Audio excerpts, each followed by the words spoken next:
So our friend Dale Brown here, I think, is getting a little intimidated. He had to make sure to post a video in response to my video, but of course doesn't name me, just people on the internet being silly. Well, the problem is he's one of those people on the internet being silly. You'll notice he corrects my technique because I don't know what I'm doing. I haven't been holding people down against their will for the past 13 years. But I don't know what I'm doing, but he does. So he corrects my technique.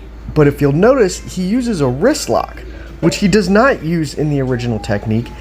And the next video, the very next video that he posts, he shows the exact same thing, but without the wrist lock. Guys, the wrist lock does make a bit of a difference, all right? But he doesn't use it in the second one. He just causes extreme pain against the guy he goes on to say, oh, you're an MMA fighter and a combat marine and stuff like that. So, look, it didn't work when I showed it, so why is it? But then you had to correct it with a wrist lock.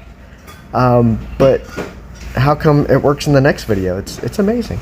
How someone can do a technique wrong on the internet and act like they did it right. So to hold someone to the ground, you don't need to get leg control. You don't have to lay on the person. To hold them in position, you only need to use their arm. But if you're trying to look silly, like some people on the internet, to try to act like the techniques that we're teaching don't work when they clearly do work, you can take your hand, make a big like this, go like this, and even if you're like this, they can power out. Now, if you want to hold him, all you do is simply go like this.